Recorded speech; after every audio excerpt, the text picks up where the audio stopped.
नमस्कार, आदाब। प्रोग्राम शख्सियत में आपका स्वागत है। मैं हूँ समीना। आज बात उनकी जिनकी गायकी की है पूरी दुनिया दीवानी, या अगर ये मैं कहूँ उनके लिए कि जब तक बिका न था कोई पूछता ना था, तूने मुझे ख़रीद कर अनमोल कर दिया। खुदा से लौ लगाने का एक जज्बा, या यूँ कहा जाए कि उसी के रंग में रंग जाने की चाह का दूसरा नाम है पद्मश्री पूरनचंद वडाली और प्यारेलाल वडाली।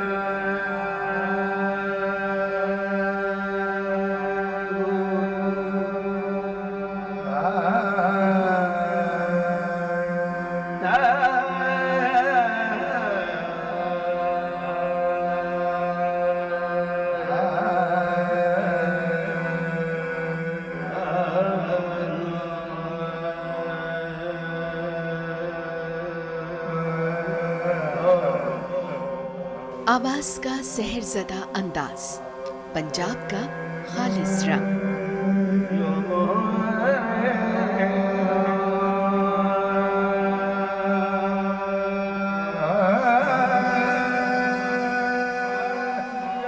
जिंदगी के हर रंग में रंगी पेशकश, ईश रंग में रंगी हर बंदिश, सूफी गायकी का बेहद हसीन रंग, बेलौस इबादत और सादगी है जिनकी पहचान।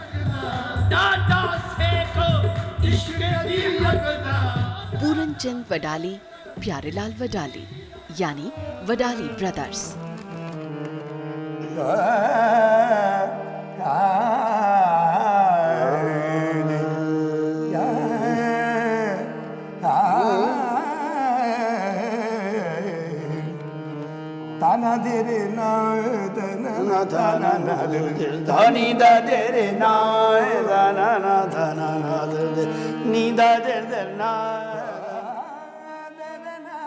सूफियाना गायकी को समर्पित जिन्होंने अपनी पूरी जिंदगी संगीत को समर्पित कर दी।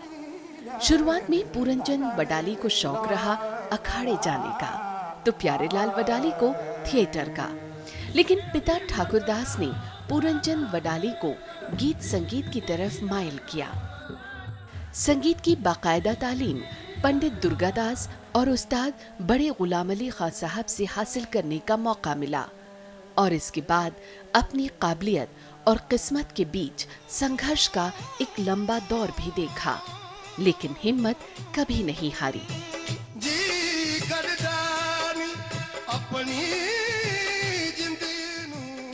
वडाली ब्रदर्स की सोच रही कि वो एक जरिया है खुदा और बंदे के बीच का।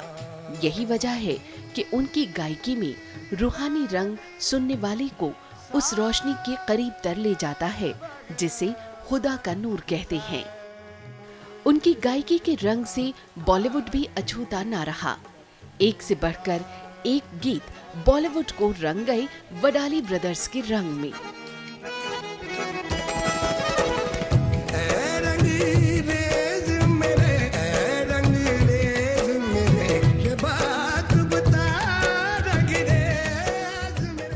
मौसीकी जिनके लिए इबादत है और इनामात उसकी मेहरबानी। बेशुमार अवार्ड्स और सम्मान के बाद भी सादगी, खुलूस और अखलाक के पैकर हैं वडाली ब्रदर्स।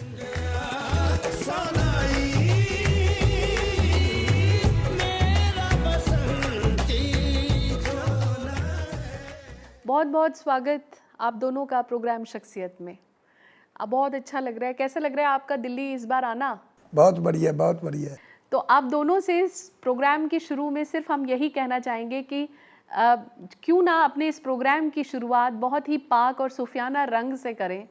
शब्द से हम शुरुआत करना चाहेंगे। छिड़ कर बैसो हर जिंद प्यारे, छिड़ कर बैसो हर जिंद प्यारे, छिड़ कर बैसो हर जन प्यारे।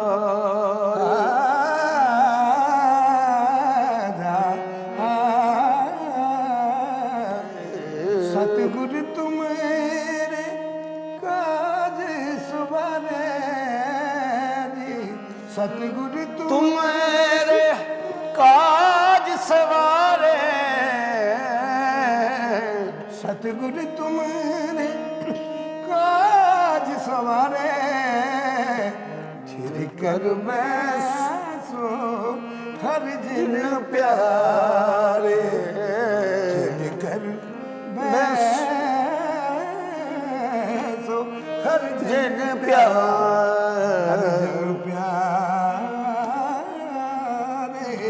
सबसे पहले बात आपके पिता की ही करना चाहेंगे। पिता का काफ़ी अहम रोल रहा आपकी ज़िंदगी में, संगीत की तरफ आने के लिए कहा, तो आज अपने पिता को आप कैसे याद करना चाहेंगे? पहली बात तो एक है कि हम स्कूल नहीं गए। बात पहले बता दूं कि दादाजी गाते थे, उसका नाम झंडाराम था, हमारे फादर साहब का नाम ठाकुर दास था। को मैं मेरे फादर साहब की शादी को 12 साल हो गए तो कोई औलाद नहीं थी। आप वो कवाली कर रहे थे लाहौर पाकिस्तान में जी हजूर दातागंज बख्श की जगह है, जी जी उस जगह पे कवाली कर रहे थे। तो जो उस फ़कीर दरगाह पे बैठा था ना, उसने बोला इधर आ भाई। कहने लगे दसो। कहने लगे मैंने देख लिया है कि आपके घर बच्चा कोई नहीं, औलाद नहीं है। आप ऐसे करना कि सूर नहीं खाना, आप हिंदू हो, दीन से बेदीन नहीं होना। गया आपके बच्चा होगा, बहुत गुणी जन होगा। ये उन बुज़ुर्गों ने आशीर्वाद दी। तो 12 साल के बाद मैं पैदा हुआ। उनके बाद जब मैं तीन के 4 साल का था, उन्होंने गाने की तरफ लगा लिया कि गाओ। आप जी गाते थे। तो एक चीज़ मुझे वो जब बताते थे ना, तो वही मुझे थोड़ी सी याद, एक ही फिक्रा मैं बताऊंगा क्या।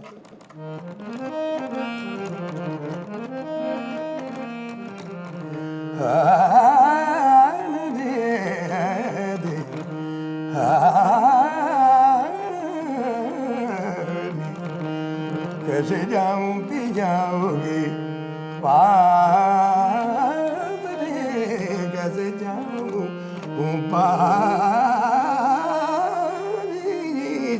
कैसे जाऊं पी जाओगे पास रे, कैसे जाऊं पी जाऊं पास रे जाऊं। जब गाना शुरू कर दिया तो उसके बाद मैं जो जान पाई वो ये जान पाई कि बहुत से लोगों ने आपका स्वागत तो नहीं किया। जो आपके अपने थे, जो आपके गाँव के थे, उन्होंने आपको बहुत हाथों हाथ लिया। लेकिन फिर एक वाक़या हम लोगों को सुनने में आता है कि जब आप एक संगीत सम्मेलन में हिस्सा लेने पहुँचे तो वहाँ आपको बड़ी मूँछें और इसकी वजह से अंदर नहीं जाने दिया गया। वो वाक़या क्या था? वो भी थोड़ी सी बताता हूँ, फिर इनको भी तो साथ में लिया ना मैंने। हाँ हाँ, फिर ये आपके साथ कैसे जुड़ गए? देखो ना, पहले तो फादर साहब भी मुझे बताते थे, क्योंकि विरासत से चीज़ मिली है ना, तो वो बताते थे। फिर मैंने ऐसे किया कि कहने लगे कि उस्ताद भी तो होना चाहिए, कि वो फादर साहब तो बताते ही थे। फिर मैंने मेरे उस्ताद थे पंडित दुर्गादास, वो आशिक अली खान साहब के शिष्य, पटियाला घराना से तालीम ली थी उन्होंने। तो ये घराना तो चल रहा था बड़े गुलाम अली खान साहब का, यही पटियाला घराना। तो मैंने सोचा कि जैसे कोई तानपुरा शुरू होता है ना, तो वो गायक को वो साथ मिलता है तो बड़ा अच्छा लगता है। तो फिर मैंने इनको भी साथ में लिया कि बहुत लोग दो भाई गाते हैं, इनको साथ में लेकर फिर मैं इनको भी रियाज़ करवा के, तो फिर हमने ऐसी चीज़ें गाई जी। दुर्गियाना मंदिर में हम गाते थे। पहली दफ़ा मैं महफिल में गया, पहली दफ़ा। तो मेरे फादर साहब कहने लगे वो प्रोग्राम चलता है, देखकर आप ही वो कब शुरू होगा। तो वो काफ़ी लोग बैठे थे। मैंने वहाँ भी जाकर पूछा, मैं जब देखा ना शाम के टाइम को, तो गाना लोकल गा रहे थे लोग, तो तबले वाले भी बड़े अच्छे लगे थे, लोकल ही थे। तो मैंने उनको बोला कि मैं यार मुझे भी 5 मिनट दो, मैं गाऊँ। वो मेरी मूछें देख के कहने लगे नहीं, यहाँ नहीं टाइम मिलेगा आपको, यहाँ टाइम नहीं मिलेगा। मैं कहा नहीं यार थोड़ा सा टाइम दे दो। कहते तू क्या गाएगा? मैं कहा जी मैं जैसे ये लोग गाते मैं भी क्लासिकल ही गाऊंगा। कहते नहीं यार, उन्होंने देखा कि ये तो ऐसे ही या तो ड्राइवर है या हो सकता है कोई पहलवान होगा। वो टाइम नहीं दे रहे थे। वो कुछ लोगों ने कहा यार चलो दे दो टाइम। वो कहने लगे अच्छा ऐसे करो आपको 10 मिनट देते। मैं कहा अच्छा जी। वो जब जिस वक्त मैं बैठ गया तो लोग सब उठ के चल पड़े। इसने किया गाना, मैंने कहा तबले वाला बहुत अच्छा था, वो भी देख के उठ गया कि ये क्या गाएगा, ये ये पेंडू लोग है, पता नहीं कैसा का क्या गाने वाला, तो मैं अच्छा बजाने वाला हूँ। वो लोग सब उठ के चल पड़े। तो मैंने कहा जी आपने तो 10 मिनट दिए, मैं सिर्फ 8 मिनट के 8 ही गाऊंगा। तो मैंने सिर्फ इस टाइम की चीज़ मैंने कहा कि मैं आपको पूरी धनाश्री में ख्याल थोड़ा सा सुनाऊंगा।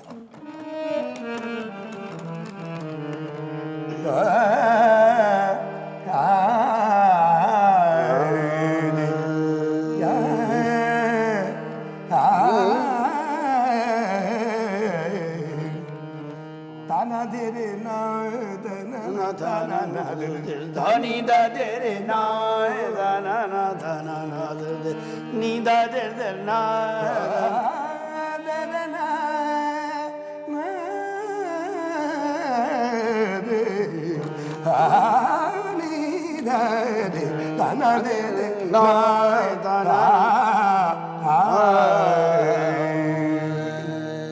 जो लोग जा रहे थे सभी वापस, यार कैसा गाना गाया इसने यार। वो तो कहने लगे जी आप हमारे पास 8 रोज रहो, आपको खाना भी देंगे, रहने बहने का भी सब देंगे, तो फिर आपको सुनेंगे। तो आपने फिर इनके साथ कब गाना शुरू किया प्यार? गाना तो फिर मैंने साथ में ले लिया, फिर तो गाना शुरू हो गया। तो फिर इन्होंने ही आपको सिखाया सब? हाँ जी, फिर क्योंकि मुर्की मरोड़ी जोर लेनी थी ना। जो गाना बाद में सीखा है ना वो इनसे सीखा है। पहले पिताजी मेरे को डांस करवाया करते थे। अच्छा। बचपन में मैं कृष्ण बनता था, उस टाइम पर रासलीला होया करती थी। तो आपके कुछ अपने हैं जो आपको बहुत चाहते हैं और जिन्होंने अपनी राय का इजहार किया है आपके लिए, आपको हम दिखाना चाहेंगे उनका क्या कहना रहा। माथा टेकता हूँ पापा जी और चाचा जी। पहली बार मुलाकात हुई अशोका में, आपके एक प्रोग्राम में। आपकी गायकी सुनी, एकदम डूब गए, एकदम भावविभोर हो गए। जैसे आप गाते हो, जो भाव उसमें आते हैं, जो लर्जिश आपकी आवाज़ में है, पता नहीं कहाँ कहाँ छू जाती है। आप दोनों की जो जोड़ी है वो सच में एक अजब ही मिलाप है, और एक सनातन इश्क का वो अनुभव जो होता है आपको सुनने के बाद, वो अविस्मरणीय है। आप जीवंत उदाहरण हैं, आप लीजेंड हैं, लिविंग लीजेंड्स हैं पटियाला घराने के, और उस संगीत की धरोहर के जो सदियों से जिंदा रही है, और आपकी बदौलत हमारी आने वाली पीढ़ियों को भी मिलेगी। आप सदा यूं ही सुनाते रहिए और ज़िंदगियों को खुशगवार करते रहिए। मेरी ढेर सारी शुभकामनाएं। सत श्री अकाल पापा जी, सत श्री अकाल चाचा जी। आपको याद होगा जब आप 5-6 साल पहले होटल पे सिंह एम्पायर पे आए थे, मुझे पता ही नहीं था कि आप होटल पे आने वाले हैं। किसी के थ्रू आपकी बुकिंग थी और भैया आपको बड़े सम्मानित तौर से ऑफिस में लेके आए। मैं शॉक हो गया कि इतने बड़े लीजेंड ऑफ पंजाब दिल्ली में मेरे होटल पे। और अगर आज देखो तो हमारे लोगों का रिश्ता आज भगवान ने बाप बेटे वाला बना दिया, जिससे कि मैं बहुत खुश हूँ। स्टेज के ऊपर सूफियाना गायकी करते हैं तो एक रूहानी एहसास ऐसा होता है जिसको शब्दों में जाहिर नहीं किया जा सकता। कि जिस तरीके से आप पंजाबी और पंजाबियत को ऊपर ले गए हैं, ना ही सारे पंजाब या इंडिया पूरे वर्ल्ड में जो आपने कर दिखाया है, ना किसी ने किया था, ना किया है, और ना मैं समझता हूँ कोई कर सकेगा। क्या कहना चाहेंगे इनके लिए? क्या बात है जी, जो सुनते हैं हमें तो हम तो उसको कहते हैं कि सदा ही आप जीते रहो। क्या बात है। आपकी दुआओं से ही गा रहे हैं भाई। तो ले रहे हैं हम एक छोटा सा ब्रेक। इस दिलचस्प बातचीत का सिलसिला जारी है, आप देखते रहिए शख्सियत। ब्रेक के बाद हम एक बार फिर हाजिर हैं, आप देख रहे हैं शख्सियत, और आज है हमारे साथ वडाली बंधु। आप दोनों से मैं ये ज़रूर जानना चाहूँगी कि जब आप दोनों ने गाना शुरू किया इकट्ठा एक स्टेज पर, तो आप इनको देखकर गाते रहे, ये आपको देखकर गाते रहे, लेकिन आप दोनों में कभी एक दूसरे में कोई मनमुटाव नहीं आया कि ये अच्छा गाते हैं, मैं कम गाता हूँ, ये अच्छा उठा लेता है, मैं कम उठा पाता हूँ? ऐसा कभी नहीं महसूस हुआ? नहीं, महसूस तो होता है कभी कभी। हाँ। कि वो ऐसे होता है ना, हम एक दूसरे को देखते नहीं हैं, मन से देखते हैं कि ये कहाँ पर रुक रहा है, मैं कहाँ पर रुक रहा हूँ, वहाँ से वो उठ जाता है। किसी टाइम ऐसा भी होता है, बीच में खांसी आई तो मैं निकल जाता हूँ, जो मेरे को कुछ हो गया तो ये निकल जाते भी, वो किसी को मालूम नहीं होने देते हम। लेकिन एक दूसरे की गायकी को लेकर, एक दूसरे की आवाज़ को लेकर, एक दूसरे के परफॉर्मेंस को लेकर आपको कभी एक दूसरे से जलन नहीं हुई? जलन ऐसे नहीं होती, जब भी बड़े भैया का रूह गाता हो तो फिर मैं सुनने लग जाता हूँ, फिर मैं आप गाता ही नहीं, मेरा दिल नहीं करता गाने को, फिर इनको ही सुनते रहते। तो कुछ एक रंग हम लोगों को सुना दीजिए, सूफियाना कोई।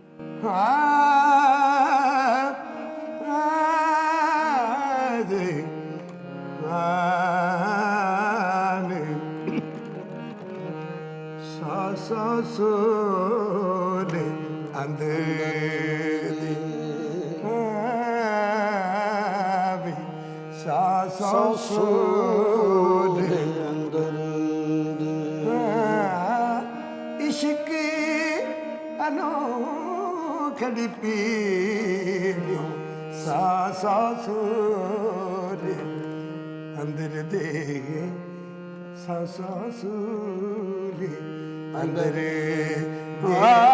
इश्क अनोखड़ी पीरे सा सा सूरे अंदर दे सूरे अंदर। बहुत सुंदर, एक चरखा भी सुना दीजिए।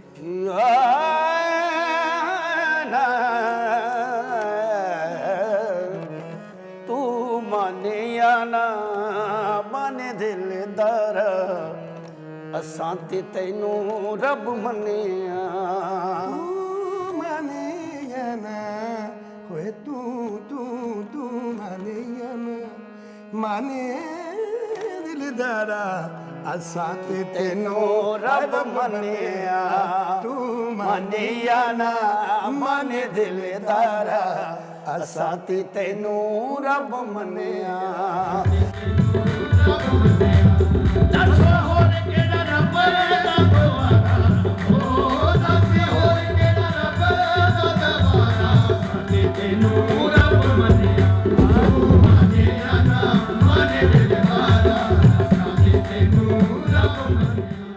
फिल्मों से आपका जुड़ना कैसे हुआ? फिल्मों में फिल्मों में तो ऐसी बात कि मैंने शुरू से बचपन से कभी फिल्म नहीं देखी, ना फिल्मों में जाने का शौक था, ना वहाँ फिल्मों में गाने का, ना देखने का, ना हमने कभी भी कैसेट भी गिरवाया। ये भी नहीं करवाता था मैं। बोलने लगे कि कैसेट लोगों ने सुन लिया तो हमें कौन बुलाएगा, बड़े भैया कहते थे। हमें ये मालूम था, मैं कैसेट करवा दी, लोग तो कैसेट सुन लेंगे 10-20 रुपए की लेकर। तो वो लोग कहने लगे नहीं भैया, कैसेट से तो जब सुनते हैं तो फिर उनको बुलाते हैं, ज़्यादा बुलाएंगे आपको। फिर हमने कैसेट किया, फिर फिल्मों में हमने वो उनको बोला भाई ये हमारा सूफियाना देना उसमें, तो उसमें लड़कियां नहीं नाचनी चाहिए, ऐसा कोई मतलब हमारे कहानी में ऐसा नहीं होना चाहिए, फिर गा सकते हैं।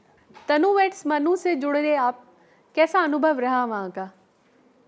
वो तो सारी रात ही गाना चलता रहा, एक एक लफ्ज़ गाया हमने, ऐसे पता नहीं चला कैसे हम गा गए हैं। आपके कुछ और अपने हैं जिन्होंने अपनी राय का इजहार किया है आपकी गायकी को लेकर, आपके सफ़र को लेकर, दिखाना चाहेंगे आपको कि उनका क्या कहना रहा? आइए देखते।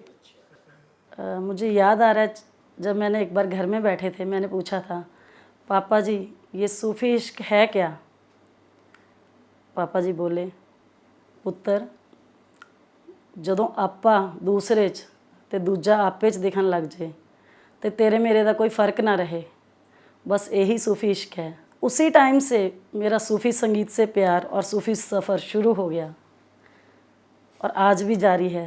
चाचा जी, पापा जी, बहुत बहुत धन्यवाद हमारी ज़िंदगी में सूफ़ी संगीत और सूफ़ी प्यार भरने के लिए। और मैं ईश्वर से दुआ करती हूँ कि आप दोनों की उम्र बहुत लंबी हो और आप ऐसे ही हमेशा गाते रहें। जब भी आपसे दिल्ली आते हैं तो और कहीं रुकने का इंतज़ाम कम, और आप मेरे यहाँ छोटे से झुग्गी में आके रुकते हैं, क्योंकि ये तो आपका बड़प्पन है। और आपकी खैर कई बातें ऐसी हैं, जब भी आप आते हैं और आप अपनी मेरी मिसेज को बोलते हैं कि पुत्र हुण तू बाहर चली जा, किचन का समान सानू दे दे, 10 की नमक लून मिर्चा कहाँ का पड़े हैं, और हम अपने आप ही सब्जी बनाएंगे और हमें खिलाते हैं। आप तो खाते हैं, हमें भी साथ खिलाते हैं। यश हो आपका इतना गायकी बढ़े कि आप आने वाले लोगों को, आने वाले गायकों को आप एक मार्गदर्शन दें। शायद कोई भी नहीं होगा। मेरी शुभकामनाएं आपके साथ है पापा जी, बस आप मैनू आशीर्वाद दो, साढ़े परिवार को आशीर्वाद दो, इतना ही बहुत है। क्या कहना चाहेंगे इनके लिए? क्या बात है जी, जो सुनते हैं हमें तो हम तो उसको कहते हैं कि सदा ही आप जीते रहो। आपकी दुआओं से ही गा रहे हैं भाई। ये ऐसे लोग हैं सुनने वाले, जब हम गाते हैं तो हमारे साथ ही जुड़ जाते हैं, वो बोलते नहीं भी ये क्या कर रहे हैं दोनों भाई, तो हम गाते रहते हैं, वो भी मस्त होते हैं, हम भी मस्त होते हैं। हम तो गाना गाते हैं इबादत के लिए, क्योंकि हमारा हमारी गाना इबादत है। जे तू मेरा दर है तो मैं तेरा कर हां, जे मैं तेरा कर ते तू मेरा दर है, यही ना पता लगे कि तू मेरे कर के मैं तेरे कर। वाह वाह वाह वाह वाह वाह। तो इबादत का एक रंग और हो जाए हमारे लिए, खुदा की इबादत का। अच्छा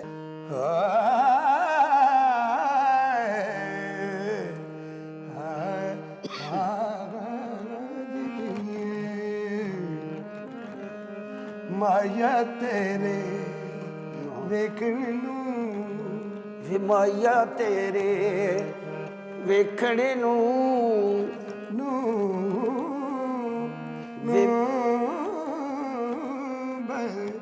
ਵੇ ਮਾਇਆ ਤੇਰੇ ਵੇਖਣ ਨੂੰ ਚੁੱਕ ਚਰਖਾ ਗਲੀ ਦੇ ਵਿੱਚ ਡਾਵਾਂ, ਵੇ ਮਾਇਆ ਤੇਰੇ ਵੇਖਣ ਨੂੰ ਚੁੱਕ ਚਰਖਾ ਗਲੀ ਦੇ ਵਿੱਚ ਡਾਵਾਂ, ਵੇ ਮਾਇਆ ਤੇਰੇ ਵੇਖਣ ਨੂੰ, ਵੇ ਮਾਇਆ ਤੇਰੇ ਵੇਖਣ ਨੂੰ ਚੁੱਕ ਚਰਖਾ ਗਲੀ ਦੇ ਵਿੱਚ ਡਾਵਾਂ, ਚੁੱਕ ਚਰਖਾ ਗਲੀ ਦੇ ਵਿੱਚ ਡਾਵਾਂ, ਵੇ ਲੋਕਾਂ ਪਾਣੇ ਮੈਂ ਕੱਤਦੀ,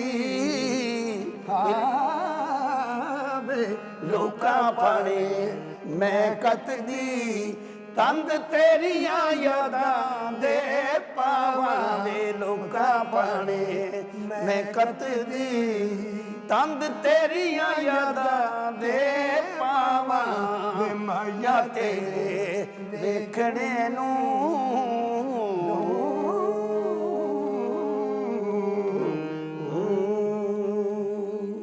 नई पीढ़ी में आप किसको तैयार कर रहे हैं जो आपकी इस लेगेसी को लेकर आगे जाएगा? क्योंकि बहुत आगे हमारे से भी ज़्यादा हो गया भाई, ये तो मेहनत की बात है। लखविंदर जितने बडाली को मेहनत करता है उतने आगे उतनी जाता मेहनत है। का फल है, वो तो बहुत आगे जा रहा है, उसका भी नाम बहुत हो गया है। अच्छा लगता है हाँ जी, आपको? बहुत बहुत अच्छा। सारे हमारे भांजे भी गाने लग पड़े हैं, वो बहुत अच्छे गाते हैं। क्योंकि अभी चौथी पीढ़ी लखविंदर बडाली जो हमारा लड़का है वो गा रहा है, उनके साथ एक चीज़ हमने गाई है।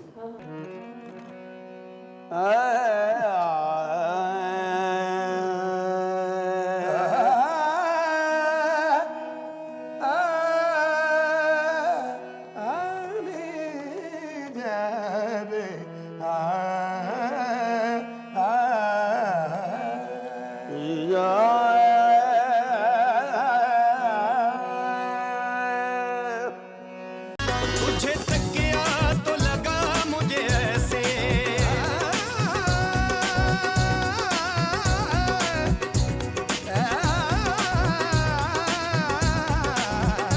तुझे तकिया तो लगा मुझे ऐसे, कि जैसे मेरी हो गई, जैसे मेरी।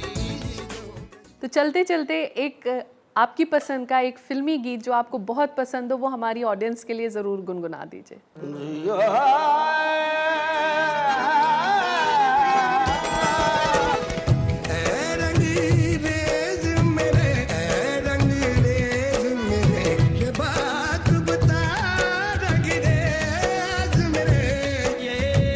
कौन से पानी में तूने कौन सा रंग घोला है, ये कौन से पानी में तूने कौन सा रंग घोला है, कि दिल बन गया सनाई